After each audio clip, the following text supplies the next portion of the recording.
திருவான்மியூர் உத்தாண்டி வரையிலான ஈசிஆர் உயர்மட்ட சாலை திட்டத்தின் செலவை குறைக்க குழு அமைக்க முடிவு செய்யப்பட்டுள்ளதாக தகவல் வெளியாகியுள்ளது. அதன்படி திமுக ஆட்சிக் காலத்தில் 2100 கோடி ரூபாய் செலவில் திட்டமிடப்பட்ட சாலைக்கான செலவை 1500 கோடி ரூபாயாக குறைக்க முயற்சிக் கொள்வதாக கூறப்படுகிறது. இது தொடர்பான கூடுதல் விவரங்களை எமது செய்தியாளர் பாண்டியராஜன் வழங்க கேட்கலாம். வணக்கம் பாண்டியராஜன், இது குறித்த கூடுதல் விவரங்கள். கடற்கரை சாலை பகுதியில் திட்டமிடப்பட்டுள்ள 13.3 கிலோமீட்டர் நீளமுடைய 4 வழி சாலை உயர்மட்ட பாதை திட்டத்தில் செலவை குறைப்பதற்காக தமிழ்நாடு மாநில நெடுஞ்சாலை ஆணையம் தொழில்நுட்ப குழு அமைக்க முடிவு செய்யப்பட்டிருப்பதாக தகவல் வெளியாகியுள்ளது. திருவான்மியூரிலிருந்து உத்தண்டி வரைக்கும் 13.3 கிலோமீட்டர் தொலைவில் 2100 கோடி ரூபாய் மதிப்பீட்டில் அந்த ஒப்பந்தம் என்பது வழங்கப்பட்டிருந்தது.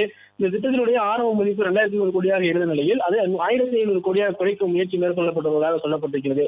திட்டத்தினுடைய தொழில்நுட்ப விவரக்குறிப்புகள் வழக்கமான அளவுகளை விட அதிகமாக இருப்பதாகவும் செலவு அதிகரிப்பதற்கு காரணமாக அதிகாரிகள் தெரிவித்திருக்கிறார்கள். குறிப்பாக தூணினுடைய அமைப்பு, அடித்தளம், சாலையினுடைய அகலம், கட்டுமான பொருட்கள் போன்றவை தேவைக்கு அதிகமாக இருப்பதாக தொழில்நுட்ப குழுவால் பார்க்கப்பட்டதாக சொல்லப்பட்டிருக்கிறது.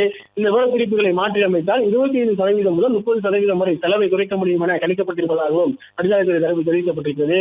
மேலும் புதிய மாற்றங்களை ஏற்க ஒப்பந்ததாரர் தயாராக இருந்தால் திட்டம் தொடரும் எனவும், இல்லையெனில் அவர் திட்டத்தில் இருந்து விலகும் வாய்ப்பு இருப்பதாகவும் நெடுஞ்சாலைத்துறை அதிகாரிகள் தரப்பில் தெரிவிக்கப்பட்டிருக்கிறது.